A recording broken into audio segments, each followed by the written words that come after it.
Hello and welcome to my guide on how I've been using Blender to do vanilla hair mashups. In theory, this should also work for clothes, but I haven't really dipped my toes into that part of mashups yet.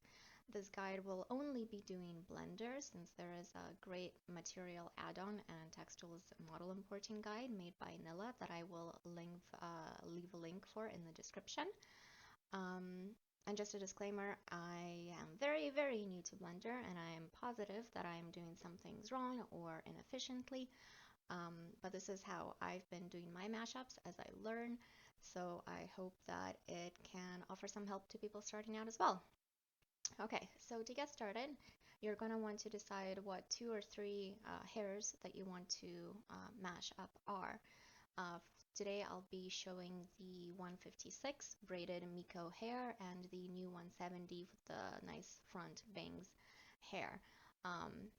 So what you do first is in Text Tools you export those 2 models as FBXs. Then you go into Blender, go to Import, click FBX, go to where those models are saved. And I'll be putting in the 156 first. And this is what appears. So, but to zoom in, you just scroll in your mouse wheel, and to move around, you hold down Shift and the mouse wheel and move around, rotate using the wheel, etc. So this is what is going to appear when you load in your model. So just really quickly, some very good actions that you can also do is you can scale the size of your model, and this is useful if you're trying to fuse, say, a Vieira hair with a Mikote hair, because the Vieira hairs are a little larger, I have found. I could be off base, but in my experience, they're a little too large for the standard Mikote heads. So if that's the case, you want to make sure this over here under collection, the 156 hair is selected. This will select all the parts of it.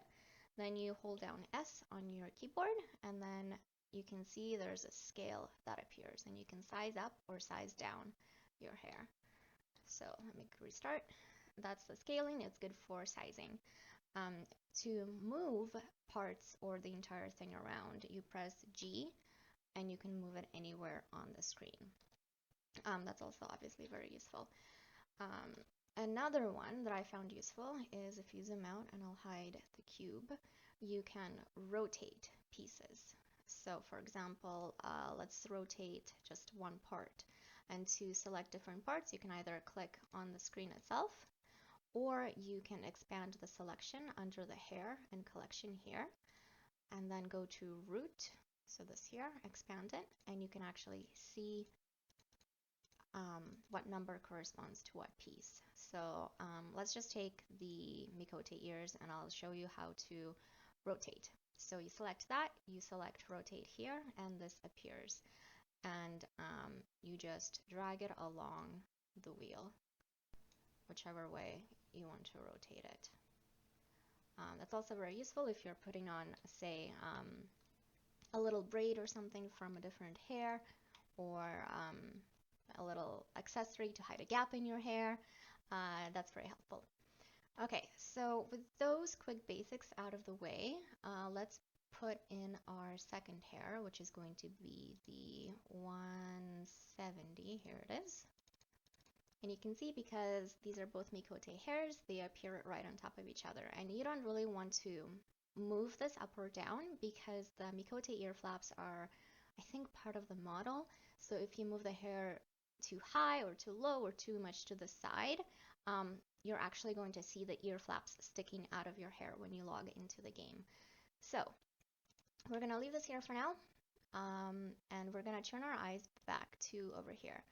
So something very important that you need to do is make sure that the names don't repeat in your hairs, because when you import it into Text Tools, you're going to rely on those names, and by names I mean you can see, for example, it's part 00, part 01, 02. You're going to rely on those to know what hair part to assign your textures to, so we don't have any texture glitching. So you can see 156 has 00, 01, 02. We expand 170.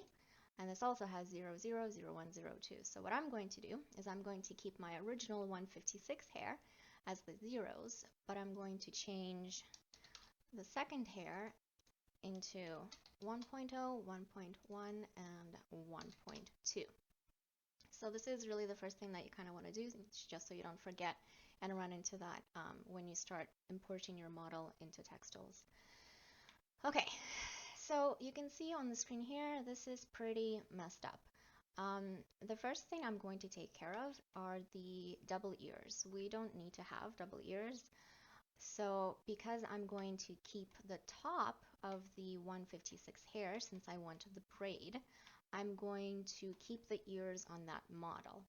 And to do that, I'm going to go to the 170 hair, and I'm going to find what the ears are on that model, and I'm going to delete them. So you can see here, 1.2, the ears are highlighted. You select it, and you just click delete, and that deletes that part. And we are now left with a hair mashup that's not going to look very nice, but at least we don't have the ears repeating on the top of the head. Next step is you're going to decide what you're going to remove from this hair. So I already know that I want to remove this bit of the 156 bangs here, and I want to remove the side ponytail and the braid that stretches around it from the 170 hair.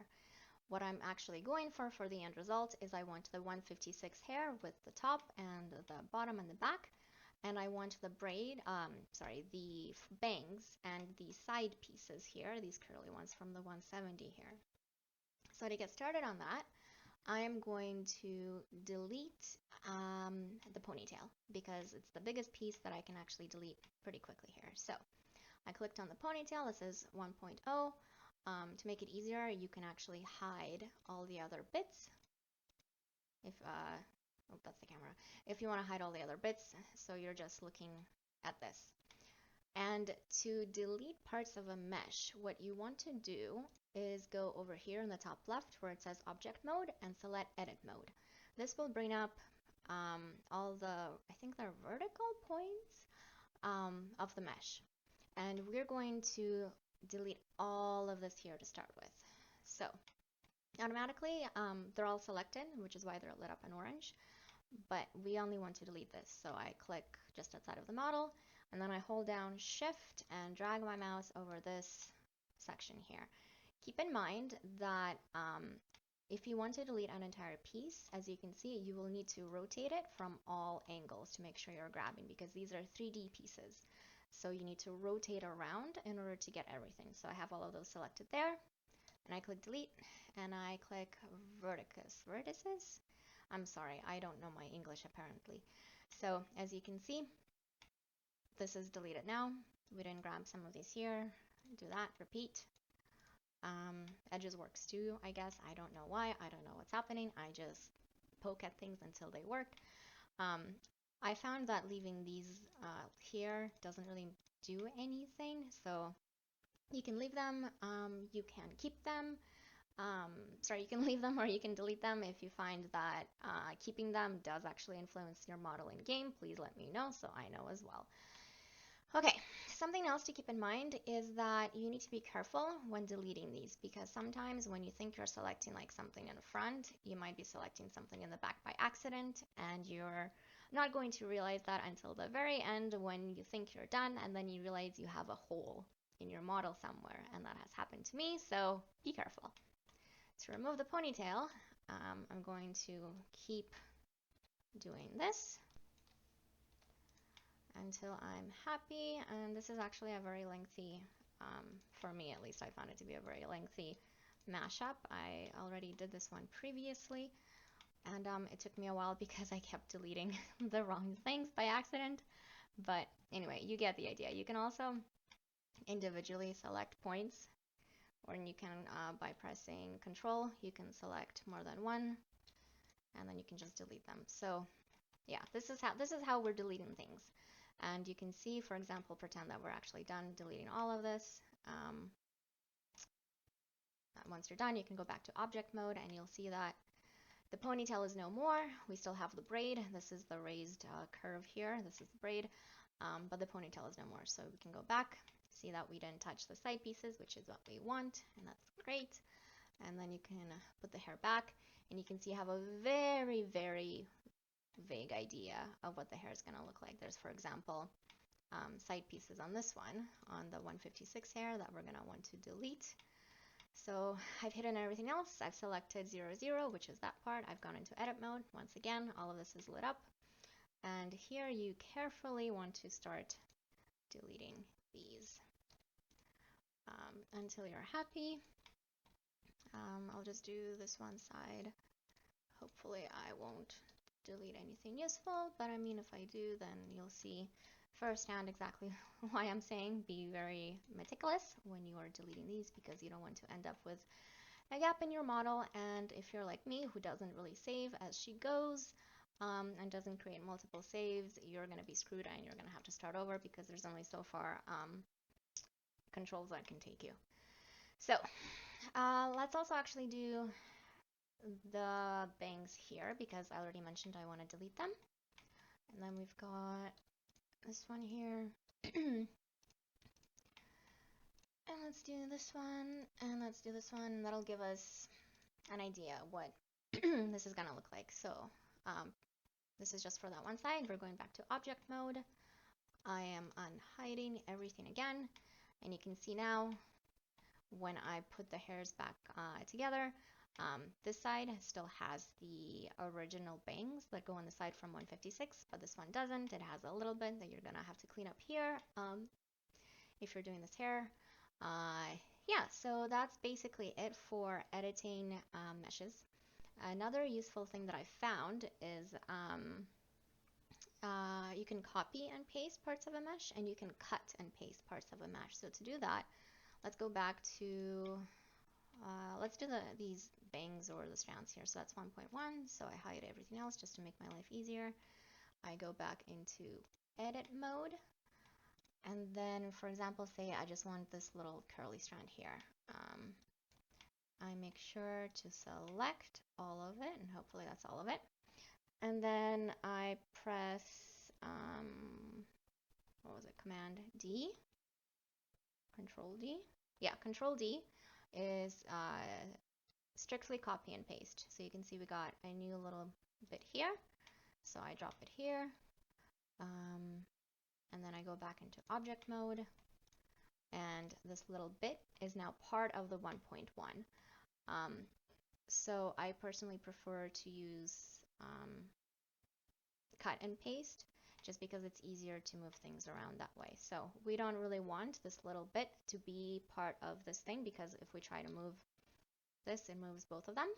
So if I want specifically to have that little bit be on its own, I'm going to go back to edit mode. I'm going to select all of it that I want to cut, and I'm going to press P on my keyboard, which will bring up this window here for separate.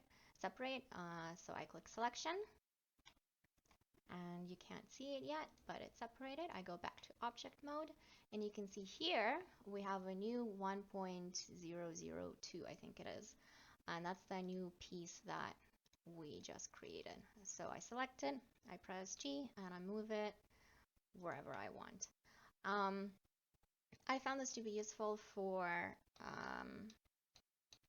I was putting a flower crown on something, and I didn't have enough flowers to where I wanted them to go from the original mesh, so I just did this and cut and pasted the flowers, and then rotated them using this tool here, rotate, into place. Okay, one last helpful tool that I have found is sometimes when there is a gap in my mesh, if it's small enough, I might be able to extend the mesh to cover that gap. So what I've done is I go to sculpt mode. So again, you select the part that you want. So for example, I want to, I don't know, let's try extending these here to go up. Pretend there's a gap over here between,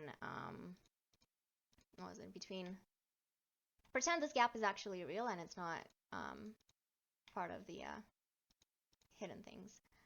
I'm just double checking. Yeah, so pretend that this bit here, let me go back to object. This one doesn't exist, and I've accidentally, deleted it, and I want to extend this part here up top. My method doesn't always work, but like I said, I just keep doing it until something works. So to do that, I select the piece, I go into sculpt mode, and this will bring up a whole lot of tools on your left side. And what I've been doing is grab. So I select that, and then I just grab and I pull it until I think something's happening. With this one, you have to be careful because it pulls obviously in all directions, so up, down, side to side. So you don't want to, for example, right now you can see that we actually bent the mesh, which we don't want. So I'm gonna Control Z, so it's straight again, and I want to just pull it.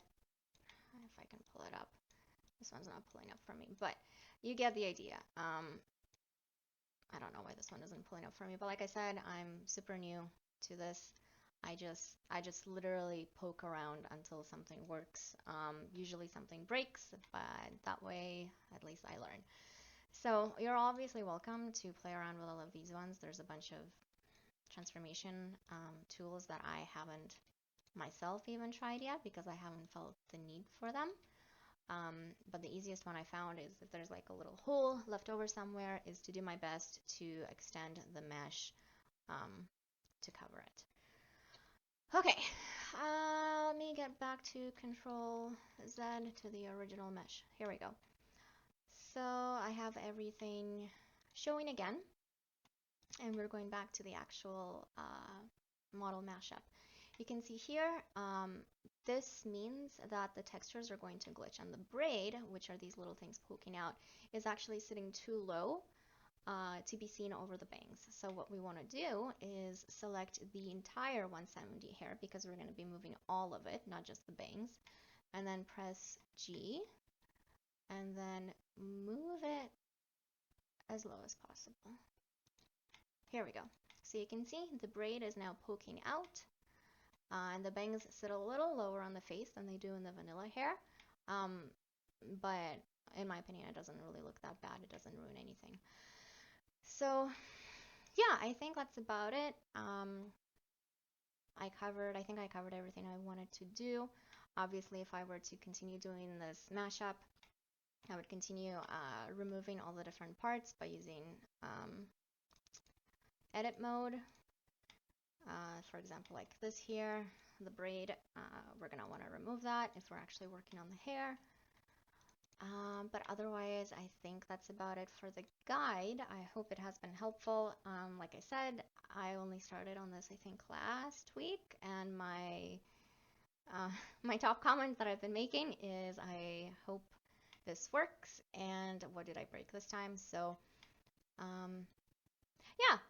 This brings us to the end of the guide. I hope you guys found it useful. Again, this is just what I do. I'm sure there are more efficient ways to do it and other people do it differently, but I hope this has helped some of you begin on your journey to modding. Thank you for joining me.